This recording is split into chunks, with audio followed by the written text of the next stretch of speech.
My husband vanished after 30 years. 3 months later, the police handed me a photograph. He was smiling beside another wife. I'm glad you're here because I need to say this out loud to someone who isn't me. Stay with me, just for a few minutes.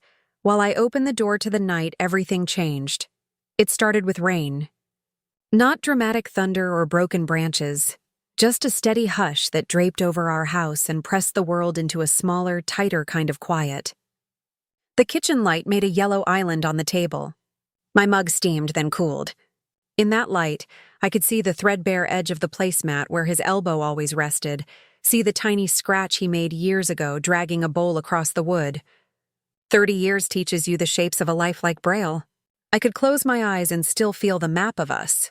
His chair, my chair, the drawer where we kept the napkin rings we never used. By then, he had been gone for 92 days. I had counted them on the calendar in pencil, as if the numbers could be erased when he came home. He left saying conference in Boston. 4 days, he said, with that easy confidence that used to steady me. The first night I slept on my side of the bed and left his pillow untouched. The 7th night I held it, and it smelled like his cologne and laundry soap and the faint metallic note of coins, because he always carried too many. After 2 weeks, the smell thinned, and I started to wonder where love goes when it no longer has a body to cling to. By the 3rd week, the house had begun to sound like it was breathing without me. Refrigerator hum, baseboard sigh, a hollow tick from the hallway clock that used to be background and was suddenly the whole show. People brought casseroles. That's what small towns do when someone is missing or grieving or even just weirdly quiet. I stacked aluminum pans in the freezer and told everyone I was fine. I kept a list of who dropped things off so I could write thank you notes later, because I still believed there would be a later to write into. His sister called every few days with that mix of worry and accusation sisters seem to learn at birth. Any news? She'd ask, and I would say, not yet. And the words made a thin frost on the air that disappeared as soon as it formed. I told myself sensible lies. The first was that his phone died. The second was that he wanted to disconnect and would come back sheepish but relieved, the way people come back from a long nap. The third was that something had happened, something out of his control, and I would be the one to hold his hand and say, "It wasn't your fault." There are 100 kind lies you can tell yourself in the dark. They feel softer than the truth, and softer is useful when your chest aches like a bruise. So when the knock came, gentle but firm, I stood too quickly and the chair leg scraped the floor. I remember thinking of the last time the door startled me. It had been a delivery man dropping off a package in the wrong neighborhood, and I laughed it off, and later I found the empty laughter in my throat like dust. This time I didn't laugh. I felt my kneecaps go cold, the way you do when you sense your next breath will be different from your last. 2 officers stood under the porch light, rain jeweled on their hats, faces set in that careful shape people use when they are about to deliver bad news. I let them in, and the house did that strange thing, took on the warmth of strangers like a coat, while still refusing to be a home. The older one said my name like he'd practiced a few times in the car. He said they had something for me. I wasn't ready, but the thing about being ready is that it doesn't matter. The moment arrives. It opens its hand. A manila envelope slid across the table. The paper rasped against the wood. My name was written in black marker across the top. Block letters, no curve or flourish. I thought that was funny in a not funny way, because my husband always wrote my name with a loop in the Y, like a little smile tucked at the end. I lifted the flap. Inside, a single photograph. Glossy. Fresh. The kind of color that suggests sunlight and lawn sprinklers and simple afternoons. There he was. Henry. Same hairline. A little thinner and grayer than when he left. Same shoulders. Same way his mouth tilted when he was proud of himself. He was standing in front of a White House I had never seen, wearing a shirt I had never chosen, smiling a smile that had not been mine for some time. His arm was around a woman. She had auburn hair and green eyes and the kind of relaxed posture you learn when you feel safely loved. Her left hand rested against his chest in that intimate, absent way that comes from habit, not performance. On her finger, a band. On his, The wedding ring I thought I had bought him, polished by another life. The air thinned. I heard the refrigerator click off. I heard the ticking clock pause and start up again. I heard myself swallow. The older officer kept talking, phrases like confirmed sighting and different identity and out-of-state address. But his words slipped off the surface of the moment like rain on oiled cloth. I only had room for the picture, the stupid proof, the way his smile told me what no official report ever could. He was not missing. He was elsewhere. He was chosen, and he had chosen differently. I won't pretend I screamed or broke anything. That would be a different kind of story. What I felt wasn't loud. It was low and steady and enormous, like a tide pulling the sand out from under me an inch at a time. I sat perfectly still with the photo in my hands and watched the future I'd imagined turn into a thin, curling edge of paper. I thought about the day we bought his ring, how he'd joked that gold looked too fancy for a man who still mowed his own lawn. I thought about the winter we shoveled the driveway together and he smiled that same smile at me through his scarf and breath. I thought about our daughter's graduation, the speech he practiced in a whisper because he never quite believed he was good enough to be the father he wanted to be. I thought about our fights and our makeups and the dull miracle of normal mornings. In the space between two heartbeats, 30 years became a hallway I could no longer walk down. The younger officer set a card on the table and told me to call if I needed anything. He said it gently, and I appreciated the manners even as I floated somewhere above my body, watching a woman I knew in outline and habit nod and murmur thank you. They left. The door clicked. The rain rolled on. I was alone in a room with a photograph and a new reality that didn't ask permission to exist. I wish I could say I cried immediately. I didn't. The tears came later, when I was safe enough to admit that my life had split open. What came first was an inventory. It's funny and awful, the things your brain does to keep you upright. I looked at the placemat. The nick in the wood. The cooling mug. The pile of unopened mail I had been moving from counter to chair and back again for days, pretending that if I kept it in motion, it wouldn't turn into a wall. I listened to the house. It sounded exactly the same as it had that morning, that week, that month. But sameness was now another kind of evidence. The house hadn't changed. He had. I studied the background of the photo like it might confess something if I stared long enough. A white picket fence too clean to be old, a dog near the steps, a curly-haired mutt looking up as if someone had just called its name. Hanging baskets with red petunias, too bright for our latitude, which meant the picture wasn't taken here. And that other wedding band? A ring that belonged to vows I didn't hear, promises I didn't witness, an altar I didn't stand beside. If you've never felt betrayal land, let me tell you what it does. It makes you doubt your senses. Every memory becomes suspect. The way he looked at you in the grocery store the day you both reached for the same jar of jam, was that love or performance? The text he sent stuck in traffic, was that a delay or a door? The laugh you loved, was it always an audition for another life?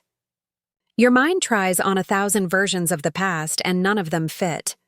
You are left holding a wardrobe of ghosts. I stood finally, because standing felt like an action, and action was the only thing that separated me from falling apart. I opened the back door. The rain had softened to a mist that turned the porch light into a halo. The lake behind our house was a slate mirror. I could smell wet wood and the sweet, damp breath of the earth. I whispered, "Why?" The fog swallowed the word and gave me nothing back. I came inside and placed the photograph on the table as though it were a living thing that might break if I mishandled it. I put my palm over Henry's face, then over hers, then over the rings. My hand shook. I told myself I was cold, and maybe I was, but that wasn't it. It was the tremor you feel when the story you've been telling yourself finally admits its own plot twist. Here is the first true thing I knew that night. This wasn't the end of a marriage. It was the discovery that the marriage I loved had already ended somewhere I couldn't see. Here is the second true thing. If he could build a second life, I could build a first life for myself. Not the life around him, the life around me. The third thing took longer to say out loud, but I'll say it now as if I said it then. I would learn everything.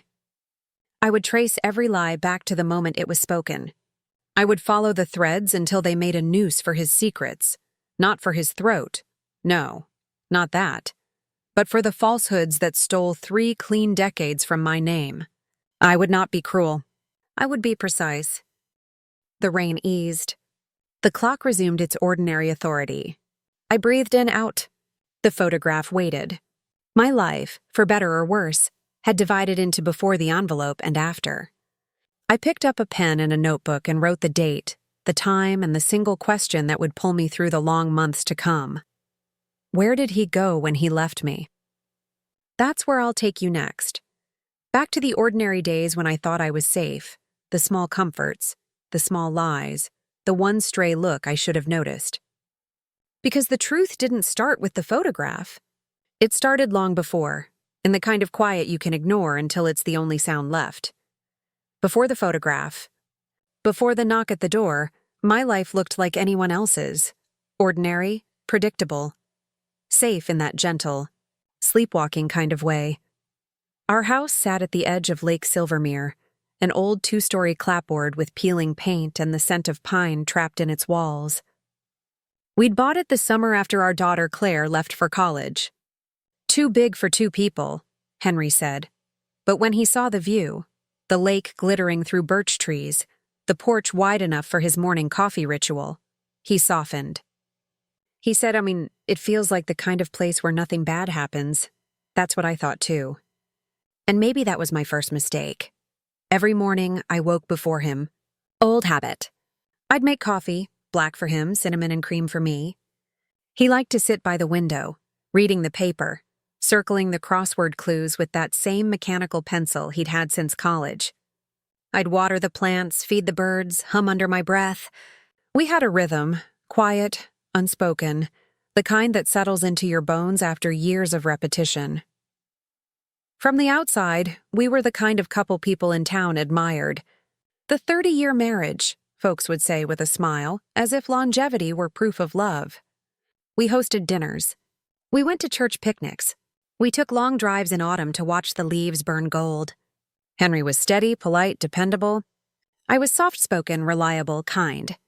We were 2 people growing older side by side, and for a long time, I believed that was enough. But when I look back now, I can see the small fractures forming. They were quiet, almost invisible. But they were there. Henry had begun to change in ways that were easy to overlook. A new restlessness in his walk, a faraway look when I spoke. He'd startle when I entered a room too quietly, as if caught mid-thought.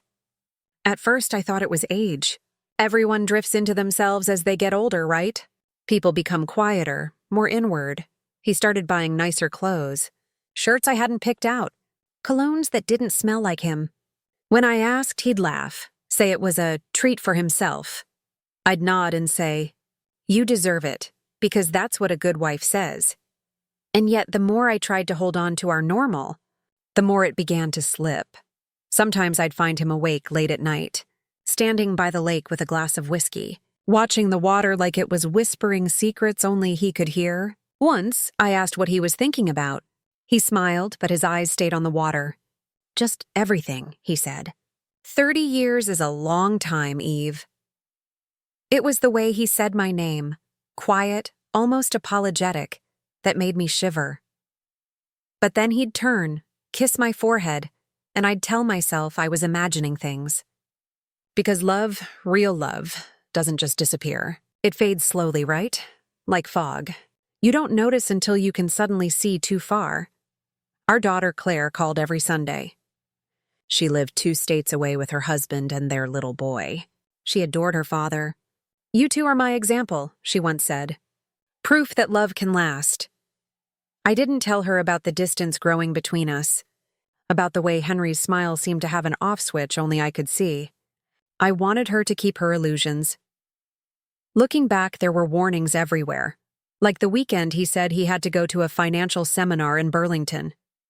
I remember standing by the car, handing him a packed lunch like I always did, and noticing that he'd shaved closer than usual. He wore his best jacket, the navy one I bought for our anniversary. "You look nice," I said. He smiled. "Gotta make a good impression." When he drove off, I stood at the end of the driveway longer than usual. The trees around me were turning gold, and the wind smelled of wood smoke and distant rain. For a moment, I felt something. A tug deep in my stomach. The kind that whispers, "Remember this moment." I didn't know why then. But later, when I pieced everything together, that memory burned the brightest. That night, when I called his phone, he didn't answer. I told myself he was in meetings. The next morning he called back, cheerful, apologetic. "Poor signal," he said. "Long day," I believed him. Because that's what love does. It hands you excuses and calls them comfort. In those early months before he vanished, I noticed his laptop became his closest companion. Henry had never been much for technology, but suddenly he was typing late at night, muttering about project deadlines. When I walked by, he'd angle the screen slightly away, casual but deliberate. Once I joked, "Are you writing a novel?" He laughed too hard, then kissed my cheek and said, "You'd be my first reader if I was. That's how betrayal works, not in thunderclaps, but in soft chuckles and quick subject changes."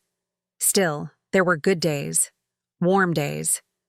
Days when he'd make pancakes on Sundays, humming an old Fleetwood Mac song, flipping them too early like always. We'd drive to town for groceries, holding hands in the car, our fingers fitting like they always had.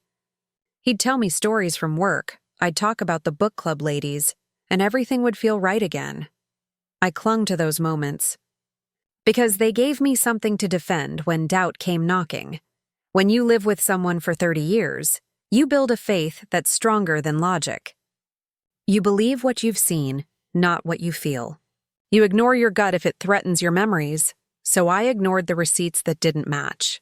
The hotel loyalty card I found in his coat pocket. The faint smell of perfume that wasn't mine.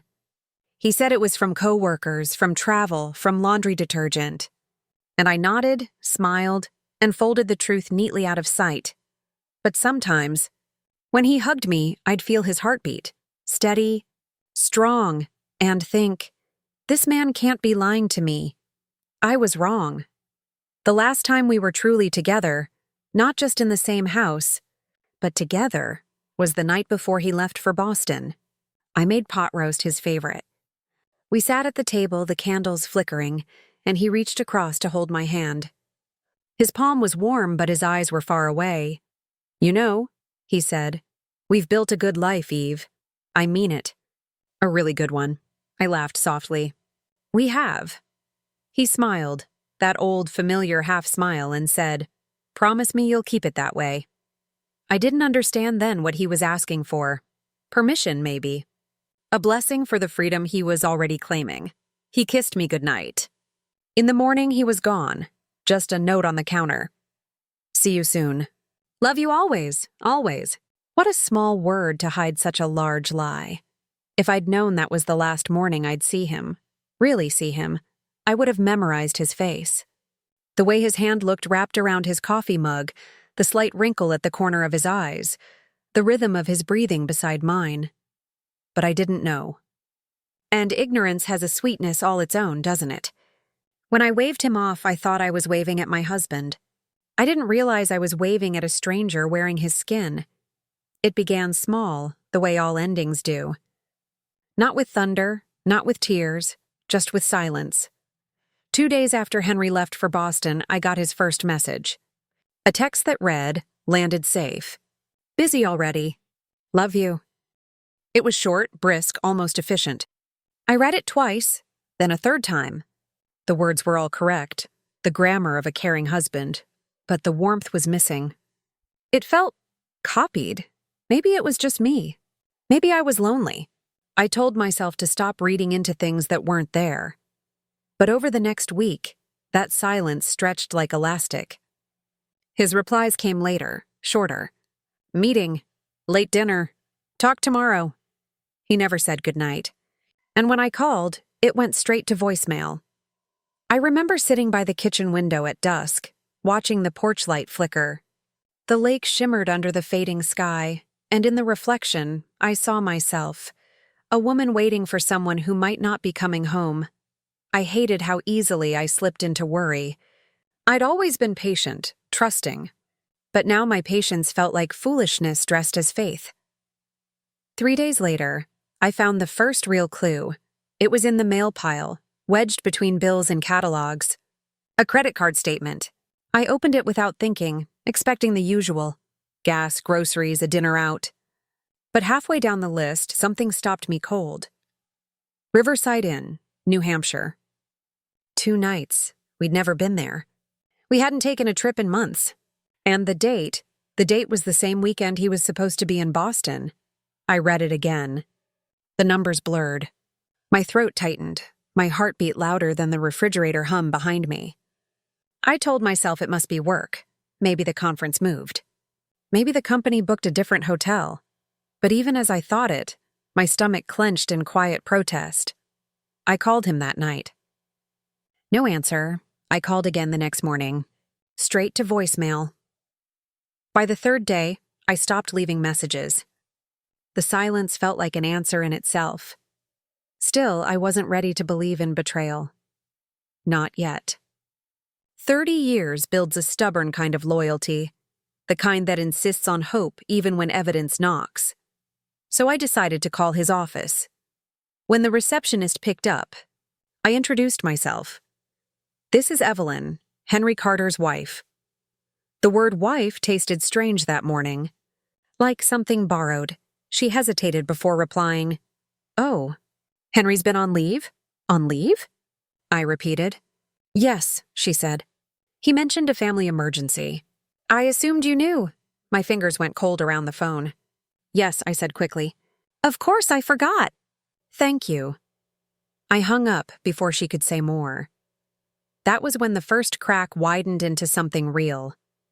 I walked through the house touching things as if they could explain him. His books, his coffee mug, his jacket still hanging by the door. The jacket had a faint perfume scent, not mine. Floral, light, expensive. I pressed it to my face and felt something deep in me shift. Later that afternoon, I drove to the lake. I sat in the car and watched the water. It was calm, silver gray, almost still. That's what grief looks like before it has a name. Stillness that feels heavy instead of peaceful. When I got home, I opened his desk drawer. Not because I wanted to pry, but because I needed to breathe. Inside were the usual things: pens, receipts, an old photo of us at Niagara Falls. But underneath the papers was something else, a key. Small, silver, taped to a business card. The card read, "Riverside Storage, Unit 14. For a long time, I just stared at it. It wasn't fear I felt. Not yet. It was something closer to awakening.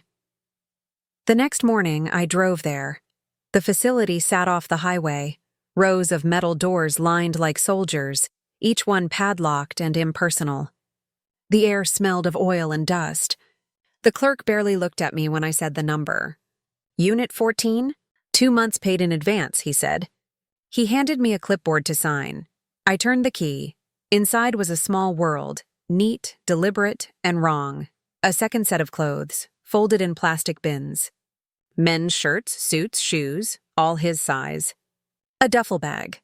A small stack of books. A framed photo of Henry smiling, but not at me. And a box labeled simply, "Documents." My hands shook as I lifted the lid.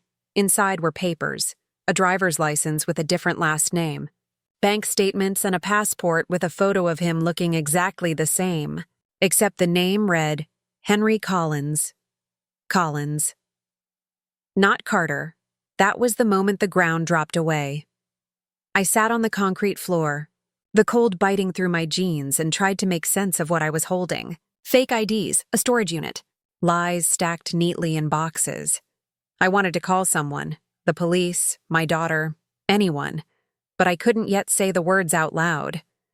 They felt too unreal. Saying them would make them true. So I drove home in silence, the key heavy in my pocket like a confession. That night, I couldn't sleep. Every sound in the house became suspicious. The floorboards, the wind, the ticking clock. I got up and paced the hallway, stopping outside our bedroom door. The bed looked too big, too empty. On his nightstand, I found his wedding ring box, the one he'd kept all these years. I opened it, hoping for comfort. Inside wasn't the ring. It was empty. That emptiness said more than any letter ever could. I sat on the edge of the bed until sunrise, staring at the light creeping across the floor. For 30 years, I thought I knew my husband. But that morning, I began to realize I'd been married to a ghost wearing his face. Still, one thought anchored me, fragile but clear. If he had built this lie, he had left trails. And I would find them, because you can only stay missing for so long before the truth starts looking for you. And I was done waiting. The day after I found the storage unit, the world looked different, sharper somehow, like someone had peeled a film from my eyes. Nothing in my house had moved, but everything felt rearranged. Every photograph, every drawer, every echo of his voice suddenly hummed with hidden meaning. I moved through rooms like a detective instead of a wife. The smell of his aftershave, the indentation on his pillow, they weren't comforts anymore. They were evidence. That morning, I opened the box from the storage unit again, laying everything on the kitchen table under the soft gray light of dawn. Passport, Henry Collins. Driver's license, same photo, new address in New Hampshire. Bank statements, a joint account with a woman named Lydia Collins. I said the name aloud. Lydia. It felt strange on my tongue.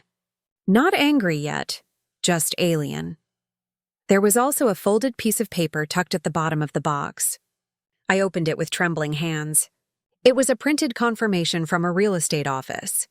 Property purchase, 42 Elmwood Drive, Concord, NH. That's where the photograph had been taken. The White House. The hanging flowers.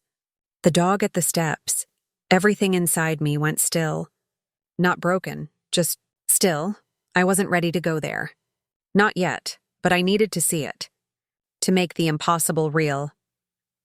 So 2 days later, I drove to New Hampshire.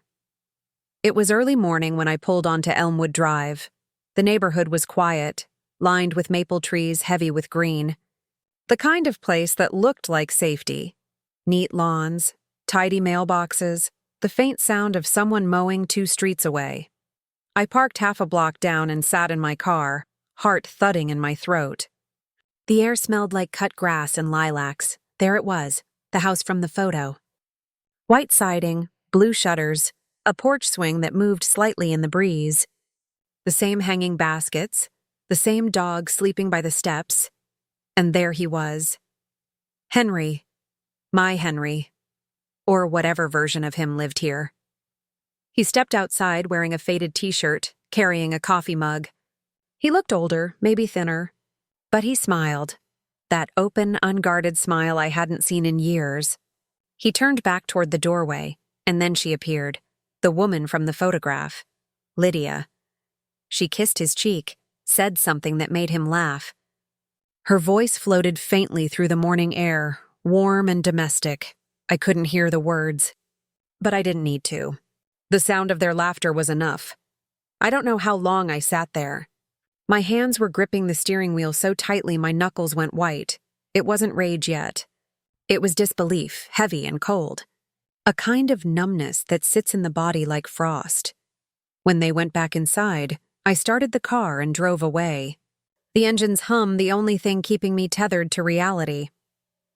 At a gas station miles down the highway, I pulled over and cried for the first time. Not graceful tears. Ugly, shaking sobs that came from a place deeper than heartbreak. They came from the death of certainty, because that's what betrayal really kills. Not love, not trust, but certainty. The certainty that your life has a shape, that your memories are real. When I finally stopped, I felt empty. And that emptiness was dangerous, because it asked a question I'd never asked before. Who was I? If the person I built my life around never existed? Back home, I started digging. I looked through every document, every old receipt, every folder he'd ever kept. I found more traces, email printouts, fake signatures, wire transfers. He'd been funding that other life for nearly 5 years. Quietly, methodically. There were overlaps, weekends that made no sense, trips that never happened, anniversaries postponed because of work emergencies. I thought about all those nights I'd eaten dinner alone, the excuses I'd accepted, how I'd even defended him when others questioned his absences, and the cruelest part? He had hidden it in plain sight. The man who helped me balance checkbooks, who left notes on the fridge, who knew exactly how I took my tea. He'd been two people all along. I replayed every memory like an investigator reviewing footage. The way he'd look away mid-conversation, his phone face down on the table. How he'd hum unfamiliar songs. How sometimes he'd come home smelling faintly of a perfume I didn't wear. I had seen it all. I just hadn't looked. The nights after my discovery blurred together. Sleep stopped coming easily. I started keeping a notebook, writing everything I found, every date, every lie. It became my anchor, my sanity. The pages filled with the debris of our life, hotel receipts, addresses, phone numbers. One night, I wrote something that scared me when I read it back in the morning. I miss him, even though I know what he's done. And that was the hardest truth to face. Love doesn't die with the truth. It lingers, confused and bruised, asking why it wasn't enough. One afternoon, the phone rang. I almost didn't answer. It was the local police. They'd been following up on my missing persons report. The officer's voice was gentle but firm. "Mrs. Carter, we've located your husband." I froze. He continued. "He's alive. Living under a different name. You'll want to come in." When I arrived, they showed me the same photograph I'd already seen. Him, Lydia, the house. Only now there was a file attached. Legal documents, financial records, marriage certificates, bigamy, the officer said quietly. Looks like he remarried under a false identity. I stared at the papers, trying to process the absurdity of it. My husband, the man who used to fall asleep reading the newspaper, who worried about overpaying for groceries, had built a secret life elaborate enough to make him a criminal. The officer asked if I wanted to press charges. I couldn't speak. The room was spinning, the air thick with disbelief. When I finally managed to answer, my voice sounded small. "I just want to understand why," he nodded. "Most people do." That night, I sat on the porch with a blanket around my shoulders, staring at the lake. The wind was cold, the water dark. Somewhere across that still surface, another version of my husband was probably sitting on another porch, drinking his coffee, pretending to be someone else's forever. I thought about calling Claire, about telling her the truth. But how do you explain something you don't understand yourself? How do you tell your daughter that her father has been two men? So I stayed silent. Silence was the only thing I had left that still belonged to me. But deep down, beneath the pain and disbelief, something new was beginning to form. A kind of quiet determination. Because I knew this wasn't the end of the story. It was the middle, the turning point between who I was and who I was about to become. And if Henry thought he could vanish into another life and leave me shattered in this one, he was wrong. He had built his new world on lies. I would build my next step on truth. And truth, once you start chasing it, doesn't stop until it burns through everything that hides it. I woke to the kind of morning that doesn't ask questions. Pale light. Quiet house, cold air thinned by breath. Nothing in the room had changed, but something in me had. Pain had burned through and left a clean edge. Not numbness, not rage, a steadiness, the kind you get when you finally stop arguing with reality. I made coffee and didn't make a second mug. The empty place at the table felt less like a wound and more like a fact. I opened my notebook and wrote one word at the top of a fresh page, pressing hard enough for the pen to etch the wood beneath. Control. For weeks, I'd floated like ash, airborne, directionless. Now I wanted weight, choices, steps I could take with my own feet. I began with what hurt least, logistics. The small, unglamorous actions that quietly changed the shape of a life. I called the bank. Calm voice, simple sentences, This is Evelyn Carter. I need to freeze the joint accounts and move my direct deposits to a new one in my name only. The woman on the phone was brisk and kind. She didn't ask for a story. She asked for documents. I gave her everything she needed. When the call ended, a slice of terror lifted, thin like a film skimmed from soup. My money was mine again. I breathed easier. Next, the house. I walked the perimeter as if it were a body I was learning to care for. Locks, windows, the gate that always sagged after storms. I changed codes on the garage door, scheduled a locksmith for the deadbolts, moved the spare key from its hiding place inside the chipped blue flower pot, and dropped it into the trash with a snap of ceramic.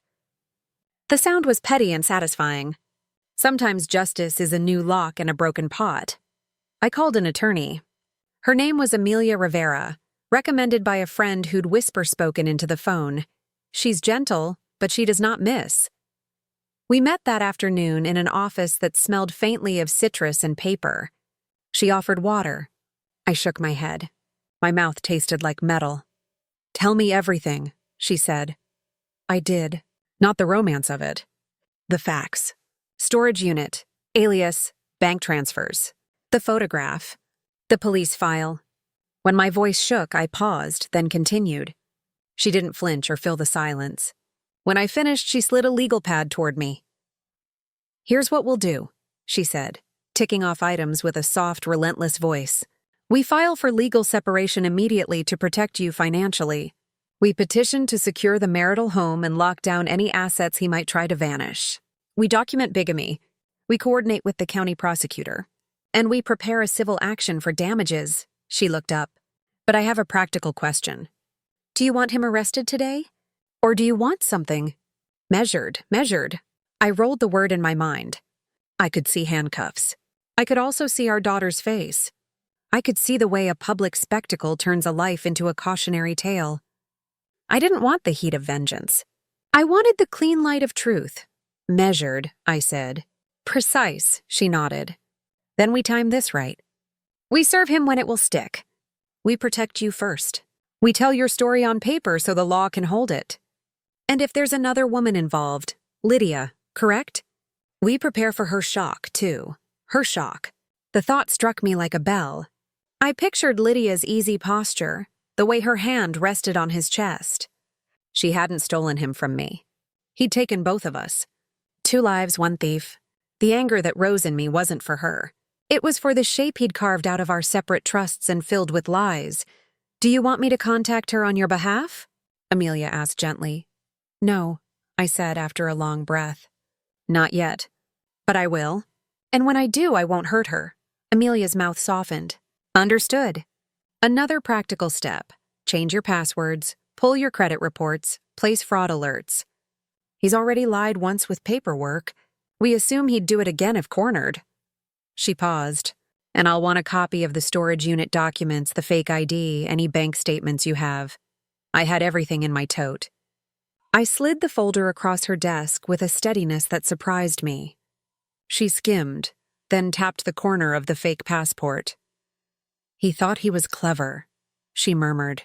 "Men who do this think they're building a clean corridor between 2 lives." Her eyes met mine. "They forget the corridor is lined with cameras." After I signed the initial filings, she pressed a business card into my palm. "If he shows up, call me first. If you feel unsafe, call 911. And consider a therapist, not because you're broken, but because you're carrying something heavy and you deserve help setting it down." On the drive home, the road curved along the lake. The water lay flat as slate under a dull sky. I realized I was hungry for the first time in days. Grief steals appetite. Resolve gives it back. I made eggs with too much pepper and ate them standing at the counter, fork scraping the plate, salt sharp on my tongue. It felt ordinary, which felt holy. Later, I sat at the dining table with my notebook and drew 2 columns. Column A, what I know. Column B, what I need. What I know, the address.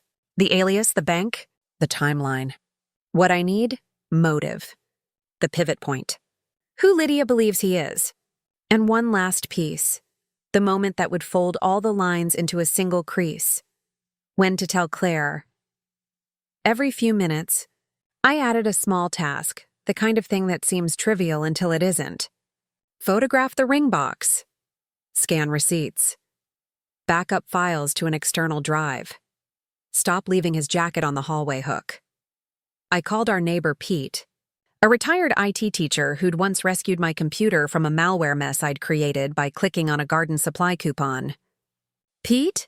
I said when he answered.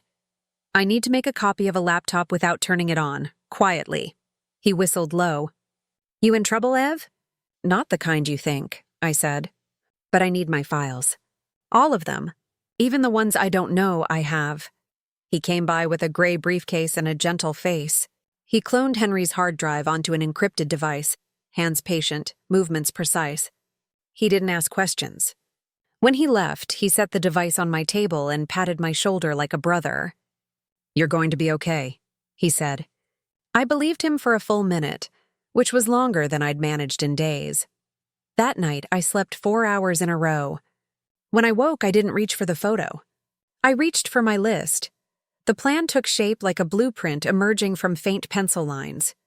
Amelia would coordinate with the prosecutor. I would coordinate with the truth. I decided not to ambush him at his other house or erupt in a stranger's driveway. That might feel satisfying for a breath, then curdle. I wanted a setting where lies couldn't wriggle away. A place with fluorescent lighting and wooden chairs and a clock that marks time in public? The courthouse. We picked a date, the soonest civil hearing we could schedule on the separation and asset protection orders. Legal, clean, in the middle of a weekday morning when drama looks out of place. If he failed to show, a bench warrant would wait with patient hands.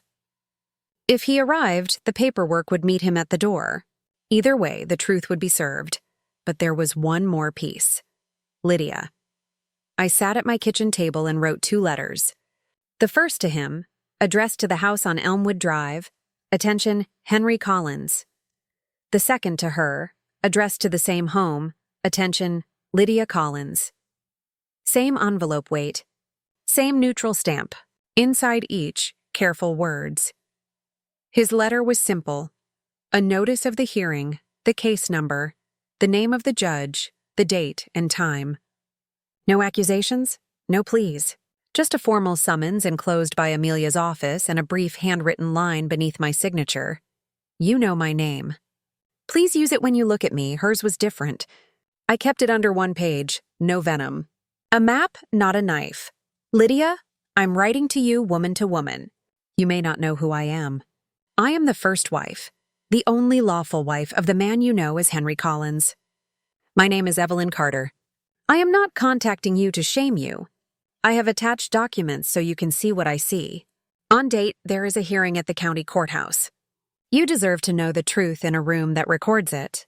I will not yell. I will not humiliate you. If you come, you will hear facts. If you don't, I will understand. Either way, I wish for you what I wish for myself, the mercy of real answers.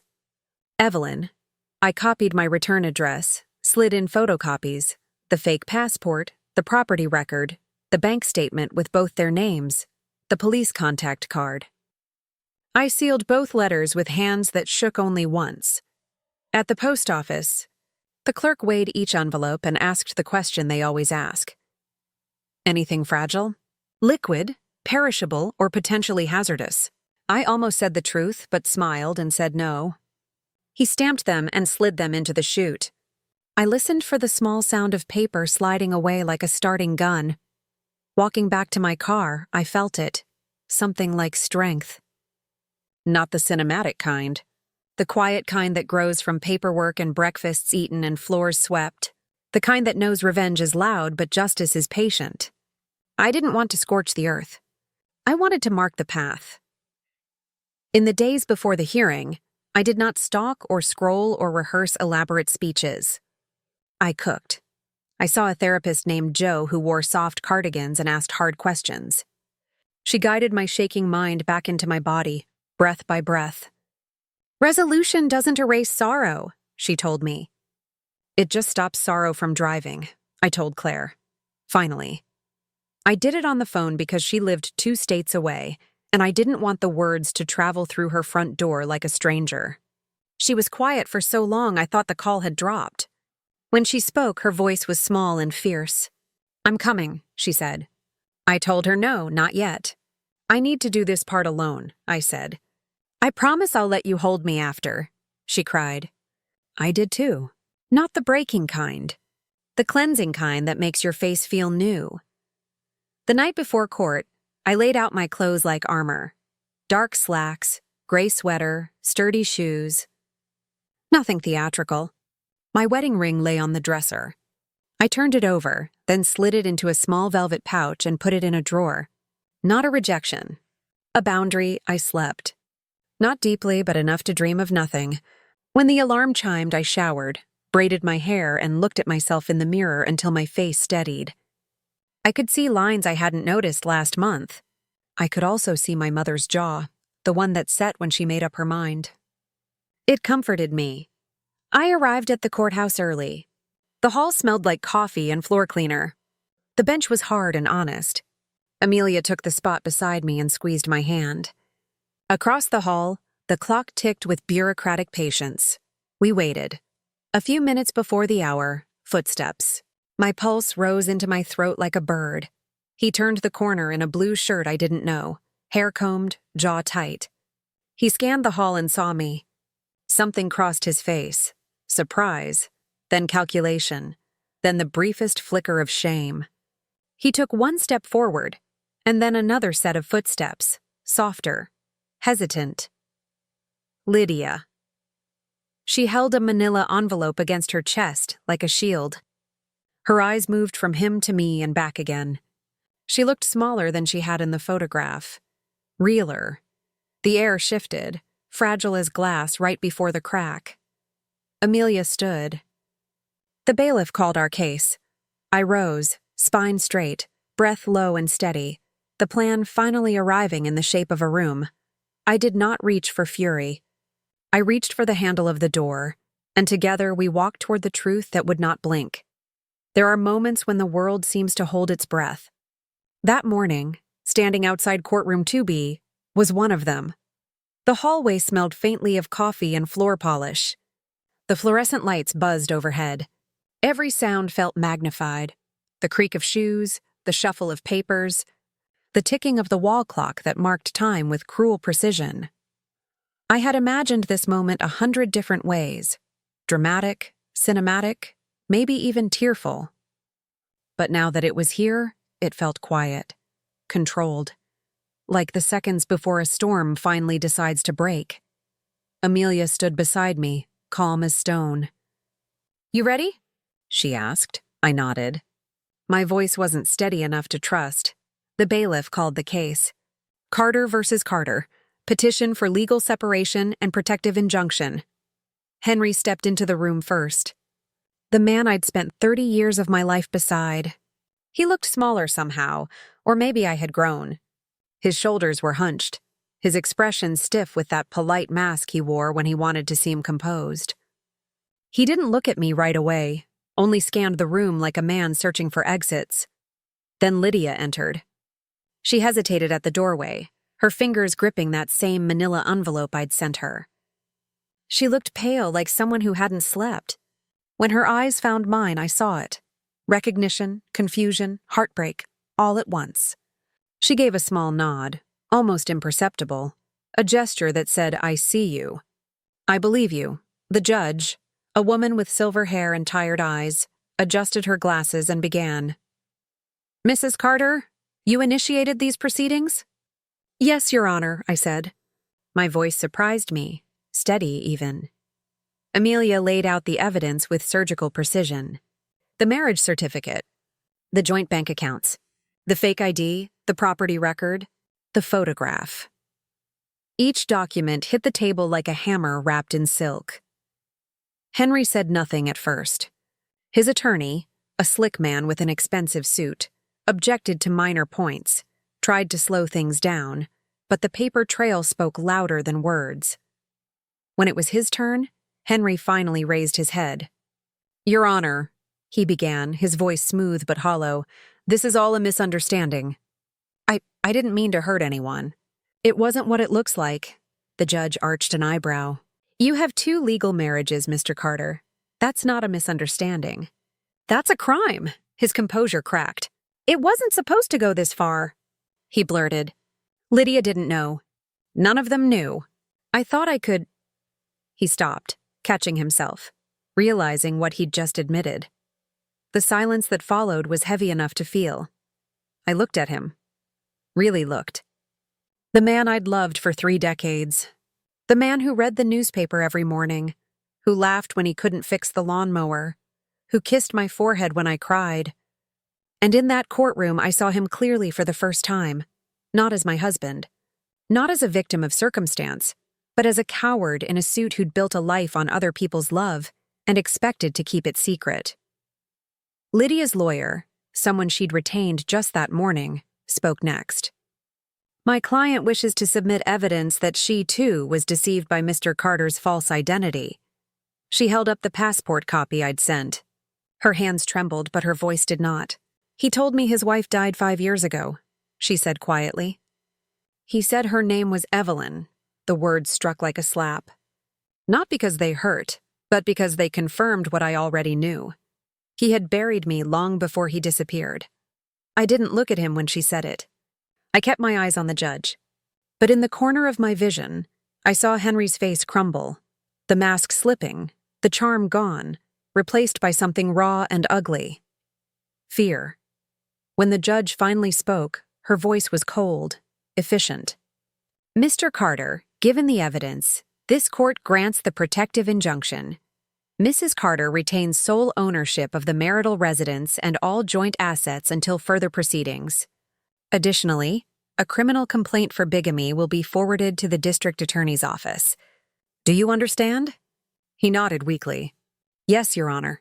It should have felt triumphant. But it didn't.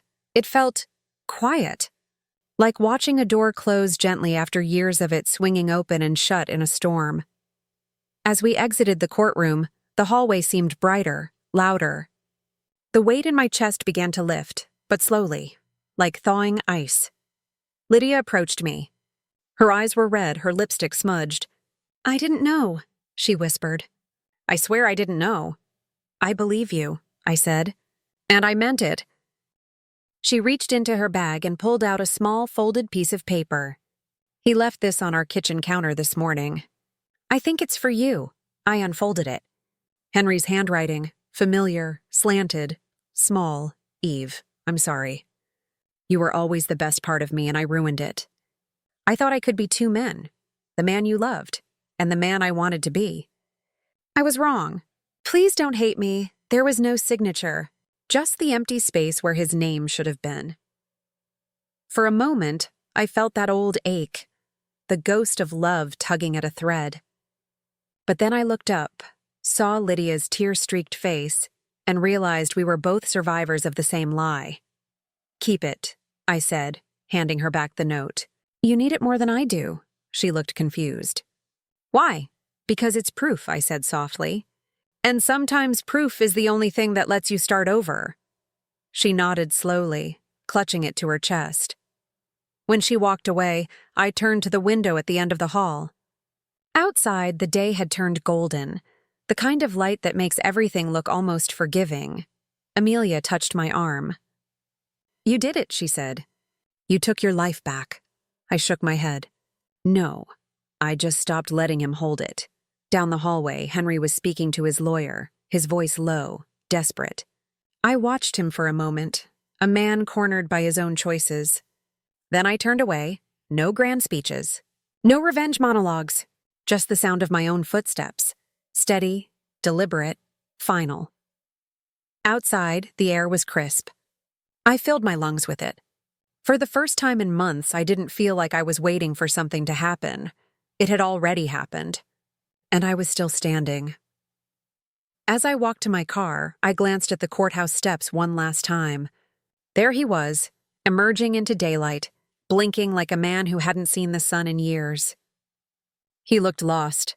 And for the briefest moment, I almost pitied him. Almost. Then I got into my car, started the engine, and drove away. The road curved around the lake, our lake, glinting under the afternoon sun. But it didn't feel like our anything anymore. It felt like mine. With every mile, I could feel the life I'd carried for 30 years loosening its grip. The lies stayed behind, tangled in paperwork and echoes. Ahead, the horizon opened wide, and for the first time since the rain and the photograph, I didn't think about what he'd taken. I thought about what I still had: freedom, silence, and a heart that somehow still beat. For weeks after the hearing, the house felt too quiet, even for me. Not an eerie kind of quiet, not anymore, but a clean one.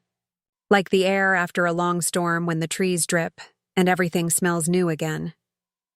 The first morning, I woke before dawn out of habit. For a split second, I expected to hear the old sounds: his footsteps, the scrape of a chair, the soft clink of a coffee mug. There was nothing, but instead of aching, I listened. The refrigerator hummed. A bird started singing somewhere near the lake. The world was still turning. That's when I realized I could start over. I brewed a single cup of coffee, poured it into my favorite chipped mug, and carried it out to the porch. The lake stretched before me, calm and silver blue. It was the same view it had always been, but I saw it differently now. Not as the backdrop of a shared life, but as my own horizon. For 30 years, I had measured my days by someone else's rhythm. Now, each hour felt like a gift I didn't yet know how to unwrap. The first thing I did was clean the house. Not to erase him, I didn't want to pretend those years hadn't happened, but to make space for what would come next. I took down the photographs, wrapped them carefully in paper, and stored them in the attic. I found his jackets, the ones that still carried traces of his cologne, and folded them into donation bags. The scent made my throat tighten, but I didn't cry. Some memories have to be folded away quietly, without ceremony. Then I painted. The living room, the hallway, even the kitchen. I chose warm, earthy tones, colors that felt like sunlit mornings. I'd never painted a wall in my life before. The first strokes were clumsy, uneven. By the second room, I started to enjoy it. There was something satisfying about watching the old color disappear under a fresh layer, knowing it was me choosing what stayed and what didn't. A few weeks later, Claire came to visit. She brought her son, Tommy, who was all freckles and energy. When I opened the door, she froze for a moment, as if she was seeing me for the first time. "Mom," she whispered, "you look different." "I feel different," I said. And it was true. We spent the weekend cooking and laughing, Tommy running through the house with his toy cars. At night, when he finally fell asleep, Claire and I sat on the porch. The moonlight reflected off the water, turning everything silver. "I hate him for what he did," she said softly. "I don't," I replied. She looked at me, surprised. "Hate takes energy," I said. "He already took enough." I could see her trying to understand, and maybe she couldn't yet. She hadn't lived through the long, quiet nights when anger slowly dissolves into exhaustion, and exhaustion into acceptance. But she nodded anyway, and that was enough. After she left, I kept writing in my notebook, no longer lists of evidence or questions, but small things that made me feel alive again. Day 12. Walked 3 miles. Smelled pine and rain. Felt strong. Day 20. Tried sleeping without the porch light. Didn't wake up scared. Day 31. Started reading again. Forgot to think about him for 2 hours. That was my progress report. Not dramatic, but real. One evening, I got a call from Lydia. She sounded fragile, her voice soft, like someone recovering from an illness. "I just wanted to thank you," she said. "For the letter. For not hating me." "I never blamed you," I said. "He was good at pretending." She told me she'd moved out of the house in New Hampshire, that she'd filed her own case, that she'd started therapy. "I think I'm learning how to breathe again," she said. "So am I," I replied. Before hanging up, she asked, "Do you think men like him ever regret it?" I thought for a moment, then said, "Regret isn't the same as change. I think he regrets being caught, but that's not remorse." She was quiet for a while, then whispered, "You're stronger than me." "No," I said gently. Just further along, when the call ended, I felt a strange sense of peace. We were two women who had survived the same storm from different shores. And for the first time, I felt no bitterness, only relief that neither of us was still drowning. The days began to take on rhythm again. I joined a local book club. I volunteered at the library twice a week. At first, people looked at me with that cautious sympathy, the way small towns do when they think they know your story. But eventually it faded. They started seeing me as Evelyn again, not the woman whose husband disappeared. One afternoon, after a meeting at the library, I stayed behind and watched the children's story hour. The laughter, the wide eyes, the small hands flipping pages. Something in me softened. There was life everywhere. I had just forgotten how to notice it. Sometimes when I walked by the lake at dusk, I'd catch my reflection in the water.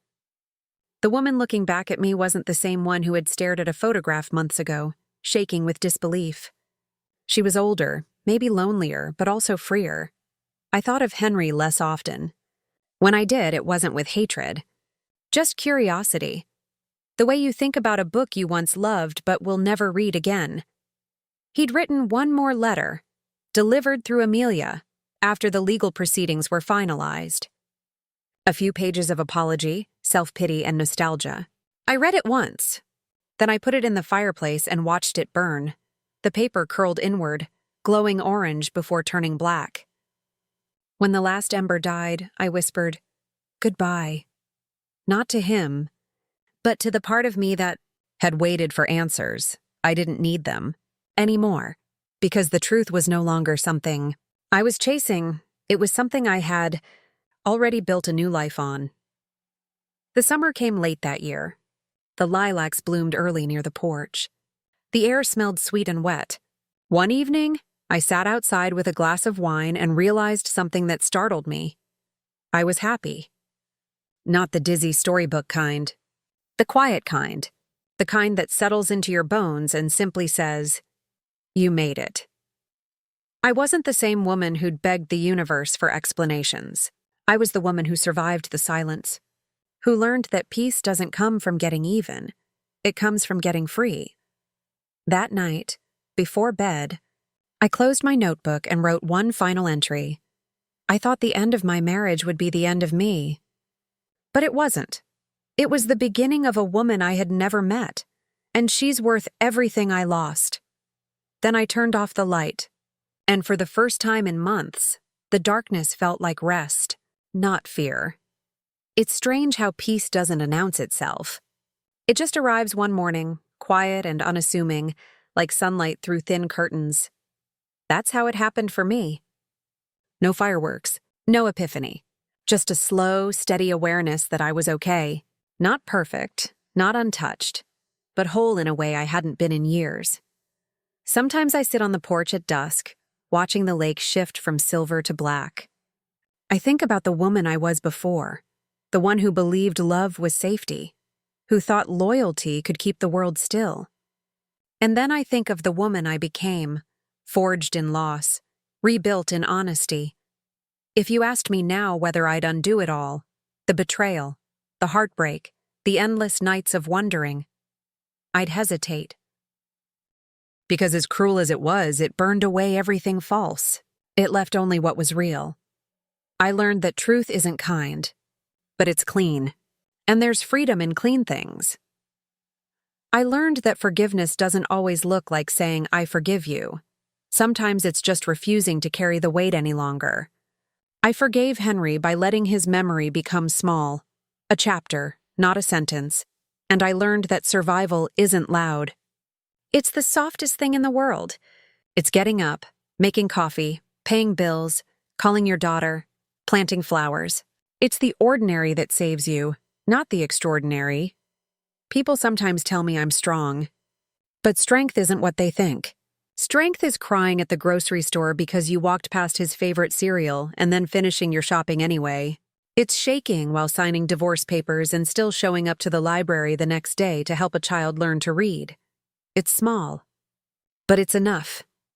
When I think of Henry now, I don't see the man from the photograph. I see two lives, one built on illusion, one built on truth. He chose the first. I get to live the second, and maybe that's the quiet justice life gives you. Not revenge, not payback, but a mirror where you can finally look at yourself and not flinch. Sometimes I wonder if he ever looks out over his new life and feels the absence of what he threw away. But I don't wonder long, because the answer doesn't change anything anymore. I stopped needing closure the day I realized I already had it. Closure isn't a door slamming shut. It's a door left open, and you simply choosing to walk away. So if you're listening to this, and you've ever been broken by someone you trusted, I want you to know something. You are not defined by what they did. You are defined by what you do after. And if all you can do today is breathe, that's still movement. That's still grace, because healing isn't about forgetting. It's about remembering differently. Now, when I look at the lake, I don't see what I lost. I see reflection. And reflection is just light returning home. I still talk to him sometimes. Not out loud, but in my thoughts. I tell him, you didn't destroy me. You just introduced me to myself. And maybe that's the truest thing I've ever said. So, wherever you are, whoever you are, if you're sitting in the dark wondering how to start again, listen to me. You don't have to start big. You just have to start honest. The rest will come. Did you like my story? Please like and subscribe and tell me in the comments where you're listening from. I want to know how far this story of mine travels. And remember, sometimes peace doesn't come after the fire burns out. Sometimes peace is the fire, lighting what was hidden, showing you the way back to yourself.